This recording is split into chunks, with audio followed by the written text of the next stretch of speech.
Long before we were all talking about emotional intelligence, there was this one guy who was already cracking the code on human connection. His name was Dale Carnegie, and his ideas about communication were, well, truly revolutionary. They went on to change millions of lives, so let's dive in and see just how he did it. To really get a sense of his impact, just think about this number: over 40 million. That's how many of his books have been sold across the globe. And this wasn't just some publishing success story. No, this was a massive global shift in how we think about everything from business and politics to our own personal relationships. Which makes you wonder, right? How on earth did a poor farm boy from Missouri build this worldwide phenomenon, all based on the simple act of talking to people? Well, the answer is a story of struggle, some really sharp observation, and one incredibly powerful idea. All right, so our story kicks off in Maryville, Missouri. Dale Carnegie was born there back in 1888. And let me tell you, his early life was anything but glamorous. It was a constant struggle, really, but that's what ended up forging the very principles he'd later teach the world. Just try to picture the contrast here. You've got this young kid living in a house where there was barely enough food to go around, but he's completely obsessed with public speaking. I mean, he was so dedicated that as a teen, he would ride his horse for miles just to get to a school debate. He was honing the skills that would one day define his entire legacy. So after college, he gets a job as a traveling salesman for the armor company. And while he's out there going door to door, he has this massive breakthrough. He realizes that success isn't about pushing his own products at all. It's about figuring out what the customer actually needs. And that one single insight, it became the cornerstone of his entire philosophy. Okay, so by 1912, Carnegie is ready for a change of scenery. He takes his entire life savings, we're talking just $500, and makes this huge gamble. He moves to New York City and somehow convinces the YMCA to let him teach a class on public speaking. That one move, it changed absolutely everything. And the results were just insane. They were immediate and they were staggering. His little class became the hottest ticket in town. I mean, within just a few months, the fee skyrockets from $2 to $30 a session, which was a fortune back then. And by 1914, his enrollment was literally doubling every single quarter. Carnegie had clearly tapped into something big. And listening to his students, Carnegie had this key realization. He figured out that their biggest problem wasn't that they didn't know enough stuff. It was fear. The fear of being criticized, the fear of being judged.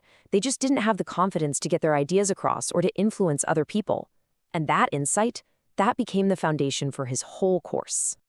So his courses are a runaway success. What's the next logical step? Well, Carnegie decided to put all of his principles down on paper. And in 1936, he published a book that wouldn't just build an empire, it would completely redefine the whole self-help genre for generations to come. The success of this book was It was just unbelievable. It sold 250,000 copies in the first 3 months alone. But even more incredible than that, it stayed on the New York Times bestseller list for 10 straight years. This thing wasn't just a book. It was a full-blown cultural phenomenon. So why did it connect with so many people? Well, because the advice was simple, it was practical, and it actually worked. Things like, never criticizing or complaining, giving honest, sincere appreciation. And his famous role, a person's name is the sweetest sound they can ever hear. These ideas are just as powerful today as they were back in 1936. And here's where Carnegie's genius really shines through. He made these ideas so relatable. He didn't just give you a list of rules. No, he brought them to life with stories about historical giants like Abraham Lincoln, Teddy Roosevelt, and Henry Ford. The message was crystal clear.